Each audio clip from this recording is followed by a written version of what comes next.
Niño de 6 años, asintomático, cardiológicamente presenta un soplo sistólico y activo en el borde esternal izquierdo con un desdoblamiento fijo del segundo tono.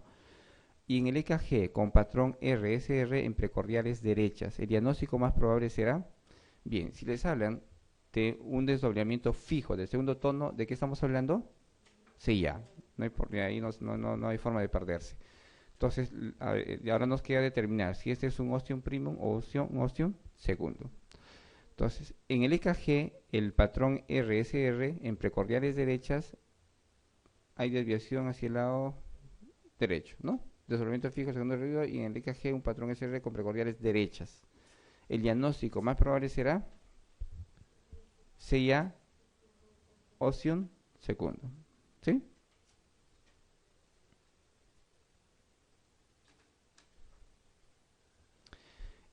En un paciente adulto con desdoblamiento fijo del segundo tono y bloqueo incompleto de la rama derecha y dilatación del ventrículo derecho, el diagnóstico probable será C y A. Tipo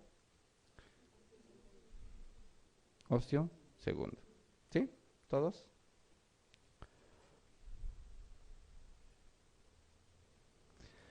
Una comunicación interauricular es inoperable por encima de los 5 años de edad.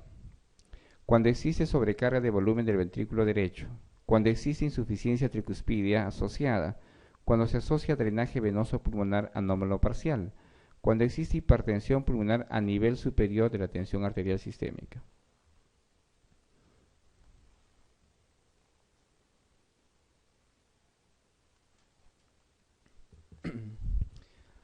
Entonces, nosotros operamos la comunicación interauricular cuando hay signo de hipertensión pulmonar o cuando el QP y QS es mayor a 1.5, ¿no? Y la complicación más frecuente o lo que lleva el flujo, el shunt de izquierda a derecha es la hipertensión y terminan en Eisenmenger. Eisenmenger es una complicación que cursa con hipertensión y hay inversión de flujo de derecha a izquierda. Y en todas las cardiopatías con flujo de izquierda a derecha, la única contraindicación o la contraindicación de la cirugía, no solo en CIA, en CIB y PSA, el Eisenmenger. Entonces no pueden operar ustedes en un paciente cuando ya tiene signos de o síndrome de Eisenmenger. No se opera. ¿Ya? Eso porque pueden producir colapso ventricular. Entonces el paciente hace rápidamente insuficiencia cardíaca y fallece. Entonces ustedes operan antes de que el paciente haga síndrome de Eisenmenger, antes de que haga una hipertensión pulmonar, de tal forma que el flujo se invierta del lado derecho hacia el lado izquierdo. Entonces ustedes no pueden esperar que suceda eso. Entonces, por eso que el diagnóstico es de forma tardía en los pacientes con SEIA, porque cursan casi en forma sintomática. Pero ustedes operen cuando el flujo sea mayor a 1.5 y la contraindicación es la hipertensión pulmonar, obviamente con inversión de flujo. Con eso la respuesta sería, ¿ya? ¿Sí? Entonces, ¿podemos operar en niños por encima de 5 años de edad? Sí. Si hacen diagnóstico, niños mayores de 3 años operen. Cuando existe sobrecarga de volumen del ventrículo derecho, sí, no pueden esperar porque van a tener signos de hipertensión pulmonar. Cuando existe insuficiencia cardíaca tricuspidia asociada, ¿es una contraindicación para no operar? No. Cuando se asocia drenaje venoso pulmonar anómalo parcial, no, que es una cardiopatía cianótica también la parcial, no, ustedes pueden operar. Y la única contraindicación es el síndrome de Eisenmenger. Entonces, Eisenmenger cuando hay hipertensión pulmonar, obviamente, cuando la presión es superior a la presión sistémica y el flujo se invierte, ¿no? Va a ser de derecha a izquierda, ya no de izquierda a derecha. ¿Se entiende esa parte? ¿Sí? Entonces, contraindicación para las cirugías es el síndrome de Eisenmenger, ¿no? No solo en CIA, también en el CIB y el PCA. El diagnóstico de la coartación de aorta se puede realizar a la cabecera del enfermo mediante la auscultación cardíaca, la exploración del pulso arterial carotidio, la determinación de la tensión arterial, la palpación de las arterias femorales y la palpación cardíaca. Yo creo que esa pregunta hay que entenderla bien. Entonces, analizando de que puedes hacer diagnóstico a la cabecera del paciente de que tú no tengas ningún instrumento o no tengas ningún examen asociado y tengas que hacer diagnóstico del paciente de coartación o te encuentres con una coartación o sospeches de una coartación, ¿ya? versus pacientes que de repente se están haciendo un estudio y en forma accidental, tomando la presión arterial, tú hagas el diagnóstico. Entonces, ¿cómo hace el diagnóstico de coartación de aorta?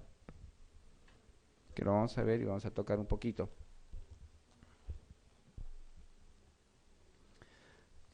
Al igual que la estenosis pulmonar, la coartación de aorta es una cardiopatía acianótica, obviamente con flujo disminuido de la parte sistémica. Entonces van a tener dos formas, que es la yuxtaductal y la postductal, o la forma infantil o la forma de adultos. Entonces, muchas veces estas patologías cursan sin ninguna sintomatología en las primeras edades del niño, en la infancia, y la manifestación generalmente es en forma accidental cuando son niños que llegan a la consulta y le toman su presión arterial y está incrementada. O sea, no es normal que un niño tenga hipertensión arterial. Entonces, cuando ustedes tienen hipertensión arterial de la mitad del cuerpo hacia arriba, sospechan ustedes en coartación de aorta. Entonces, paciente con hipertensión arterial o niño con hipertensión arterial, lo primero que va a empezar es en coartación de aorta. ¿Ya?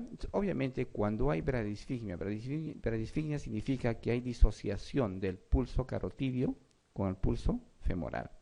Esto porque el flujo que es preductal, es mayor al postductal.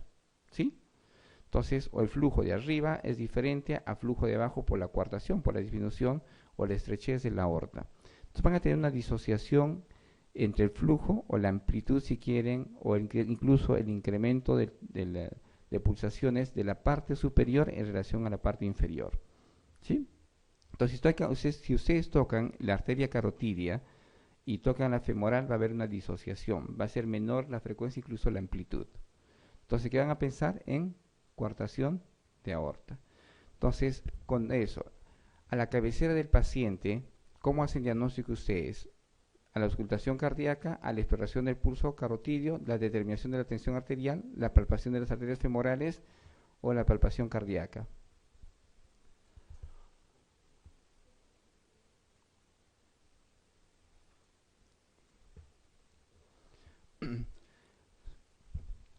Si la pregunta le entiendo de que la forma más objetiva de hacer diagnóstico de coartación de aorta sería la presión arterial. Es la forma objetiva de hacer diagnóstico, ¿no? Porque todo niño con hipertensión arterial sospechan ustedes de coartación de aorta. Si ustedes palpan las arterias carotidias y la femoral, también sospechan de coartación de aorta. Entonces la pregunta es, a la cabecera del paciente, o sea, ustedes estando cerca al paciente, ¿de qué forma harían ustedes diagnóstico de coartación de aorta?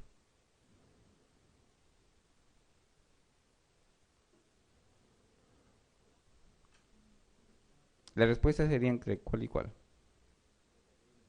¿Entre B y C? Entre C y D, yo creo, ¿no? Entonces, porque ustedes van a palpar la arteria carotidia, van a palpar la normal probablemente. Entonces, si palpan la femoral, va a haber una disminución, una disociación de la femoral en relación a la carotidia, les hace diagnóstico de coartación de aorta. Pero si la pregunta, yo pienso que deberían formular mejor la pregunta. Debería ser, ¿cómo hacen diagnóstico de coartación aorta en relación, ¿no?, a la exploración de la arteria carotidia y la palpación de la arteria femoral? Entonces, esa sería la respuesta, ¿no? En forma objetiva, o sea, ¿cómo hace diagnóstico evaluando al paciente? Es la tensión arterial. Pero la respuesta es la D, que es la palpación de las arterias femorales, pensando que es a la cabecera del paciente, que no están haciendo ningún examen físico, que no tienen ningún instrumento para hacer el diagnóstico. Considerando eso, la respuesta es la palpación de la arteria femoral, la disociación de la arteria femoral en relación a la carotidia. Pero si es algo objetivable, que ustedes van a tener que hacer un examen, es la tensión arterial. ¿Ya? Entonces, es una pregunta un poco complicada para responder. Yo creo que deberían formular mejor esta pregunta y de repente ver la relación entre la arteria carotidia y la arteria femoral. No sé si se entendió, creo que confundió bastante con esto. ¿Sí? Bien, comunicación interventricular. Es la principal cardiopatía en la infancia. El CIB, la principal cardiopatía, no se olviden. En la infancia, la principal cardiopatía es CIB. Pero esta cardiopatía en la infancia puede disminuir en la edad adulta, o sea, ya no tiene la misma incidencia. Eso porque podemos tener modificaciones. La mayoría de ellas puede cerrar en el camino, ¿ya? Si bien es cierto, la comunicación más frecuente es el perimembranoso, que es esta de acá. Tenemos también CIBs musculares, que son pequeñas. Las CIB frecuentes, las perimembranosas, tienen una cavidad bien grande. Entonces, cuando tenemos una cavidad bien grande, el flujo es mayor, ¿ya? No es restrictivo, el flujo pasa sin ningún problema.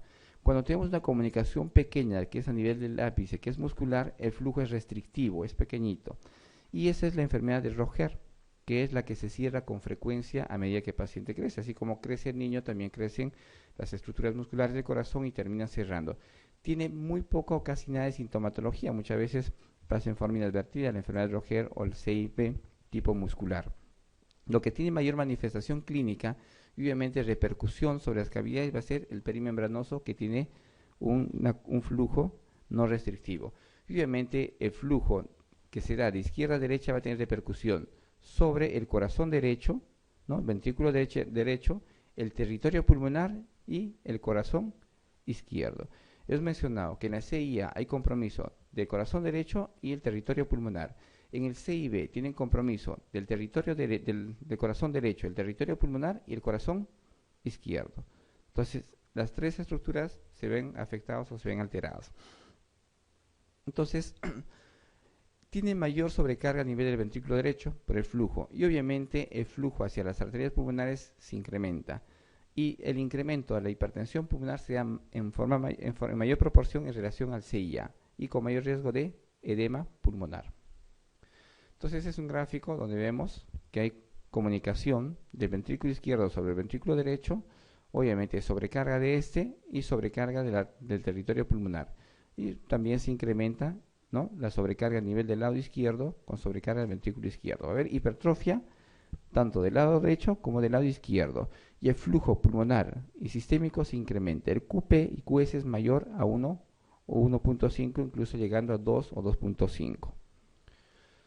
Entonces, aunque es la cardiopatía congénita más frecuente en nacimiento, en edad adulta disminuye bastante, llega a un 10%.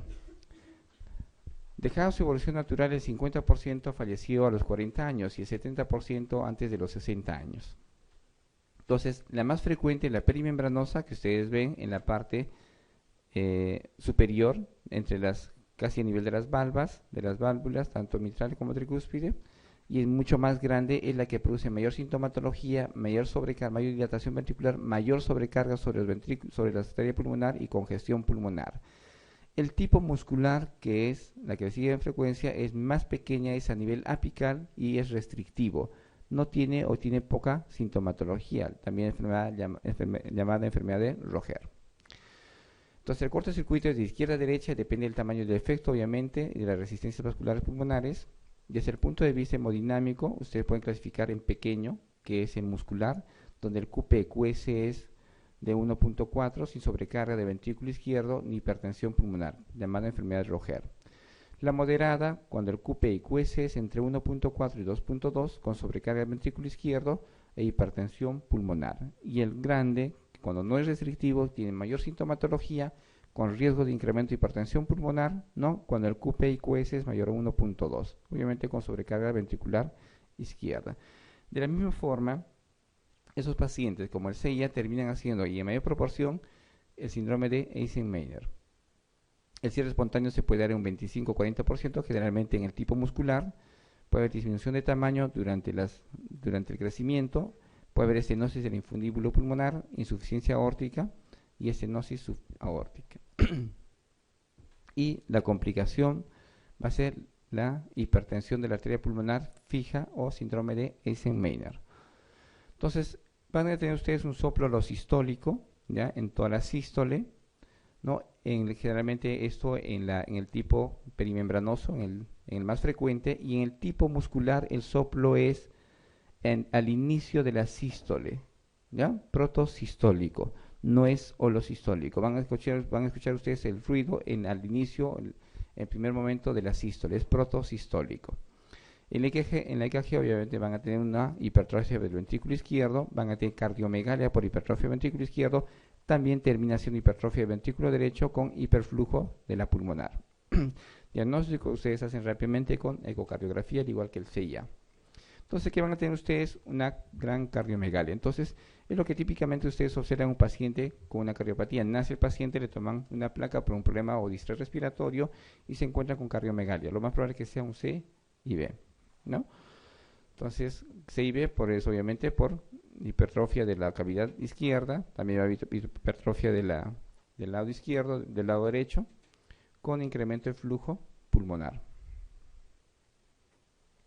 Entonces, ven ustedes, incremento de flujo pulmonar, del flujo pulmonar o de la arteria pulmonar, una placa expirada que nos ayuda mucho, hay desviación hacia el lado izquierdo, y algo típico es la congestión pulmonar, ¿no? Entonces el paciente rápidamente hace congestión pulmonar si no se maneja en forma adecuada con una cardiomegalia. Entonces, ¿qué es esto?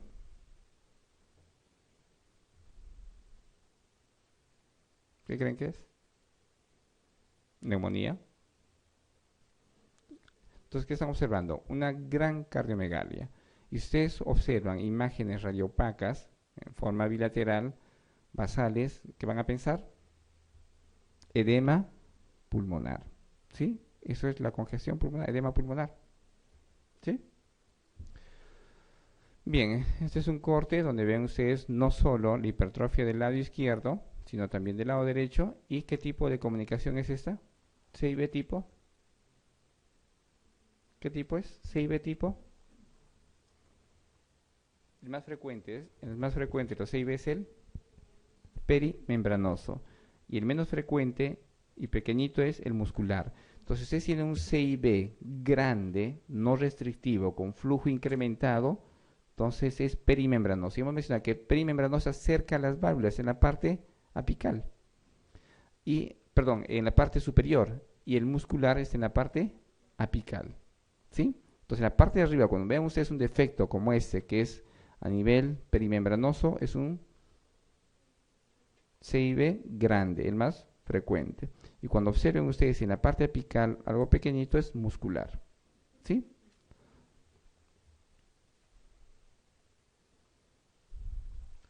Bien, entonces la complicación va a ser Eisenmenger y la manifestación, como en las otras, va a ser disnea y cianosis. Y la disnea y la cianosis, ¿por qué se da? ¿Por? No. ¿Qué pasa en el Eisenmenger? Se incrementa la presión pulmonar y al incrementarse la presión pulmonar, el flujo ya no es del lado izquierdo hacia el lado derecho. Recuerden siempre, el flujo se da del lugar de mayor presión al lugar de menor presión, ¿sí? En este caso, en el CIA, CIB y PCA, se va a dar del lado izquierdo hacia el lado derecho porque la presión sistémica, la presión arterial sistémica es mayor a la presión pulmonar. Pero si ustedes tienen una patología con hiperflujo, con flujo incrementado del lado izquierdo al lado derecho, sobrecargan el lado derecho. Y esa sobrecarga que se da en forma permanente va a hacer que se incremente el flujo de la arteria pulmonar. Y al incrementar el flujo de la arteria pulmonar van a terminar haciendo hipertensión pulmonar. Ese flujo incrementado, la presión incrementada, más que el flujo, la presión, más que el volumen, la presión incrementada, produce hipertensión pulmonar. Si ustedes tienen hipertensión pulmonar, que es en forma progresiva, con el tiempo la presión pulmonar va a ser mayor a la sistémica. Entonces, si tienen presión pulmonar mayor a la sistémica, el flujo se invierte. Al invertirse el flujo, van a tener sangre que no es oxigenada, que es del lado derecho hacia el lado izquierdo. ¿Y cómo se manifiesta? Con cianosis por la mezcla de sangre. Ya no van a tener sangre oxigenada que vaya hacia la parte sistémica. Entonces van a tener sangre venosa que se está mezclando con la sangre sistémica. Y la manifestación va a ser disnea y cianosis. Entonces eso sea en el síndrome de Eisenmenger. Va a haber ausencia de soplo en CIB porque va a haber doble flujo. Ustedes pueden perder incluso el soplo. Ya no es, el soplo se da por la turbulencia de flujo, hemos mencionado. Entonces, si va a haber pasaje del lado derecho y del lado izquierdo, como que se neutralice el flujo y el soplo no se escucha, ¿ya? El segundo ruido está muy reforzado. Entonces, hemos mencionado que en el CIB el segundo ruido tiene un reforzamiento, pero no es continuo, ¿no? Como el CIA. El CIA es continuo el segundo ruido. Es variable en el CIB, pero cuando hacen Eisenmenger, el segundo ruido es reforzado y se queda continuo. Soplos de insuficiencia pulmonar y tricuspidia, va a haber hipertrofia ventrículo derecho en el EKG. Y esta es una contraindicación, el Eisenmenger para la cirugía, ¿sí? El tratamiento, indicación quirúrgica viene dada por, obviamente, los síntomas. Cualquier síntoma, manifestación de hipertensión pulmonar es indicación para cirugía, ¿ya? O cuando el QP y QS es mayor a 2.1. La presión, obviamente, la arteria pulmonar se incrementa o es mayor a 50 milímetros de mercurio, es otra indicación para la cirugía. Significa que van a tener en algún momento una inversión de flujo, entonces no pueden esperar a Eisenmenger para actuar. Deterioro de la función del ventrículo izquierdo y ocasionalmente el cierre se puede hacer con dispositivo oclusor, al igual que el CIA. ¿Preguntas? Bien. ¿Con qué valores de resistencias pulmonares puede considerar que el cierre del CIB podría estar contraindicado? En 8 unidades Wood, 8 unidades Wood metro cuadrado que no corresponden o que no responden a tratamiento vasodilatador, 3 unidades Wood que no responden a tratamiento vasodilatador, 8 unidades Wood, ¿no?, por metro cuadrado, 8 unidades Wood, 18 que no responden a tratamiento vasodilatador. Las unidades Wood son medidas que se dan cuando se hace la evaluación hemodinámica, así como hay Joules. También ustedes pueden hacer la valoración hemodinámica en Wood, es una medida que utilizan los hemodinamistas. Entonces, hemos mencionado que el tratamiento se da antes de que aparezca hipertensión pulmonar. Obviamente, la hipertensión pulmonar ustedes pueden manejar en pacientes con PCA en mayor frecuencia y con CIB en mayor frecuencia con CIA, también con vasodilatadores. Y uno de ellos es el sildenafilo. El sildenafilo es un vasodilatador que, sin éxito, no es selectivo, pero disminuye de alguna manera la presión de la arteria pulmonar. Entonces, ¿en qué momento ustedes contraindican el tratamiento, ¿no?, del paciente, el tratamiento quirúrgico?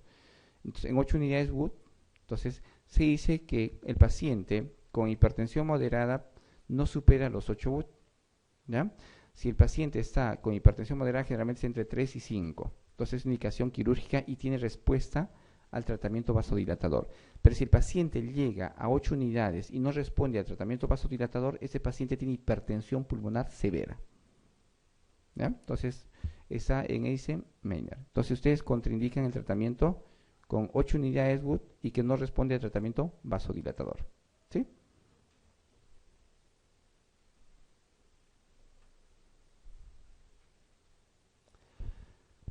¿Cuál es el defecto más frecuente que induce CIB? Defecto del septo trabecular, defecto del septo membranoso, defecto del septo perimembranoso, defecto del septo infundibular, subpulmonar, todos presentan igual frecuencia. Perimembranoso.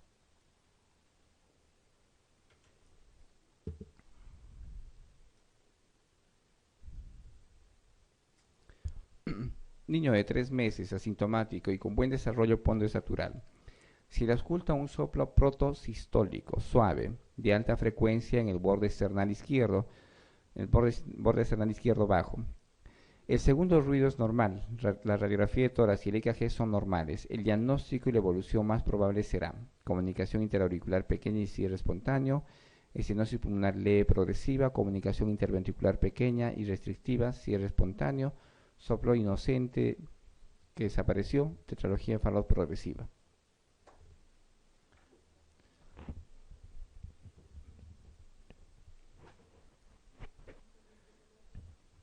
Entonces, hemos mencionado, el más frecuente es el perimembranoso, no restrictivo, que tiene un flujo alto. Y siempre recuerden, cuanto mayor es el defecto, más amplio es el defecto, la intensidad del ruido es disminuido, el soplo está disminuido.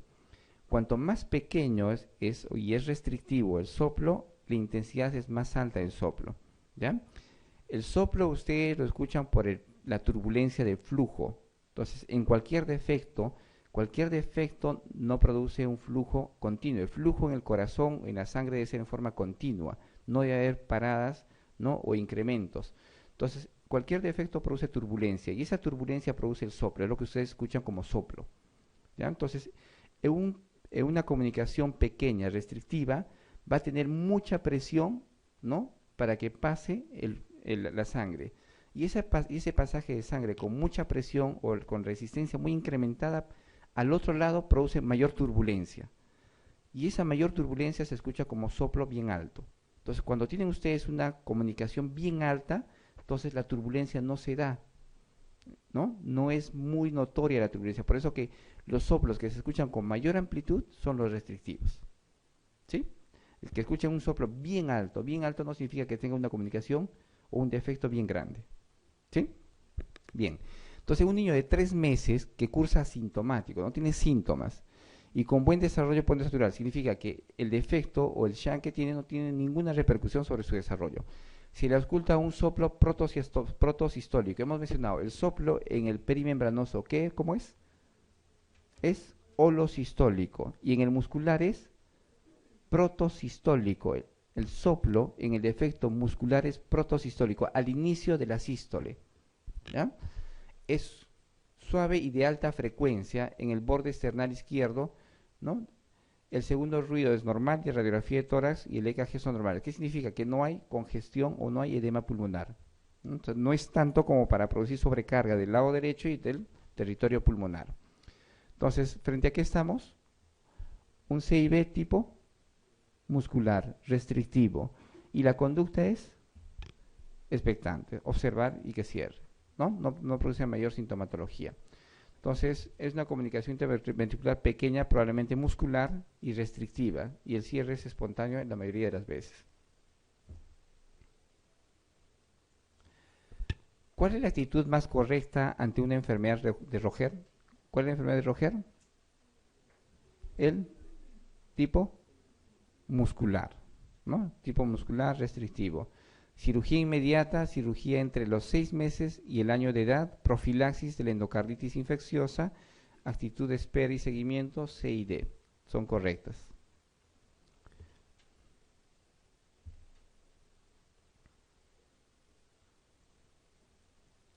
¿Respuesta?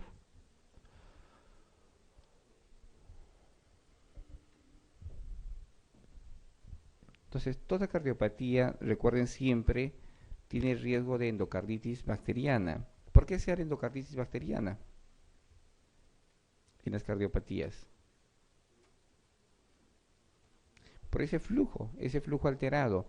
Hemos mencionado y repetimos, el flujo es continuo y el flujo continuo obviamente disminuye el riesgo, ¿no?, de que los gérmenes puedan crecer en las cavidades cardíacas. O sea, está pasando en forma continua y obviamente los gérmenes no se van a quedar ahí por el flujo continuo.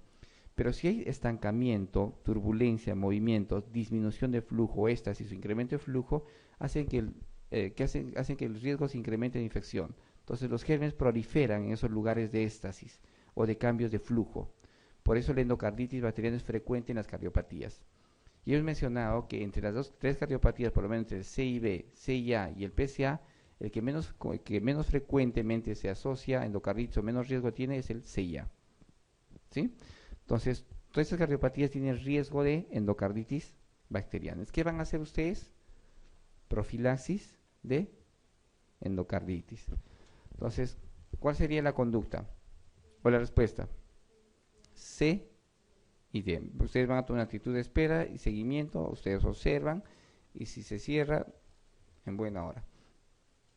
Para eso ustedes hacen ecografías seriadas, ¿no? Entonces el bebé nace con una cardiopatía, determinan el tipo, ven si hay sintomatología, en el CIB que van a hacer, van a disminuir la precarga, la poscarga, pueden iniciar diuréticos como primera elección, y si hay dilatación de las cavidades, ustedes pueden utilizar IECAS para tratar de mejorar la precarga y la poscarga, ¿no? Y si de alguna manera hay mayor dilatación y hay disminución del gasto cardíaco, pueden usar ustedes inotrópicos, ¿no?, o digitálicos para mejorar la poscarga.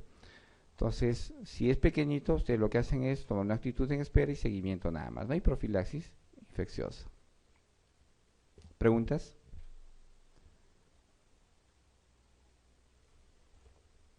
Bien, la principal cardiopatía en infancia es CIB. En frecuencia le sigue el ductus arterioso. Y la tercera cardiopatía, CIA. ¿Sí? Bien, entonces la segunda cardiopatía es el ductus arterioso. El ductus arterioso es una patología que con mayor frecuencia se presenta en las mujeres, en el sexo femenino, se presenta con mayor frecuencia y la incidencia cambia cuando nosotros nos encontramos en lugares de mayor altitud. Entonces, niños que nacen en mayor altitud tienen riesgo de persistencia del conducto arterioso y la incidencia probablemente en esos lugares sea distinta. La principal cardiopatía en los lugares de mayor altitud va a ser el PCA. ¿Ya? Entonces, en quienes sea en mayor frecuencia en mujeres, en mayores altitudes, y obviamente en niños con antecedentes de prematuridad. La prematuridad asociada a distrés respiratorio incrementa el riesgo de PCA. ¿Sí? Bien. Entonces, el PCA es la comunicación entre los dos grandes vasos. Inicialmente, en la vida fetal, el flujo es de la arteria pulmonar hacia la sistémica, hacia la aorta. En la vida postnatal, el flujo se va a dar del lado sistémico hacia el lado pulmonar. Entonces, incrementando obviamente el flujo directamente hacia las arterias pulmonares. Y esta, entre las tres patologías, es la que con mayor frecuencia o la que mayor riesgo tiene de hacer hipertensión pulmonar, que es un síndrome de Eisenmenger. Entonces, Eisenmenger o hipertensión pulmonar está asociado más al incremento de presión que de volumen. Entonces, quien da más presión y volumen bajo es el PCA. Quien da más volumen y menos presión es el CIA. Entonces, hace una relación. Entonces, mayor riesgo de hipertensión pulmonar es el PCA. ¿Ya? En frecuencia le sigue el CIB y luego el CIA. ¿No? Eso se da porque el flujo, la presión se da más en el PCA, pero el volumen es pequeño. Pero lo que determina la hipertensión pulmonar es la presión. Entonces, la complicación, hipertensión pulmonar. Entonces, ¿qué sobrecarga? Va a sobrecargar el territorio pulmonar y el corazón izquierdo. Entonces, respeta el corazón derecho. ¿Sí? Entonces, para recordar, CIA tiene repercusión sobre el lado derecho y territorio pulmonar. CIB tiene repercusión en el lado derecho, el lado izquierdo y territorio pulmonar. El PCA tiene repercusión en el territorio pulmonar y el lado izquierdo. ¿Sí? Entonces, van a tener ustedes hipertensión pulmonar con hipertrofia dilatación de las cavidades izquierdas, hipertrofia del lado o del ventrículo izquierdo.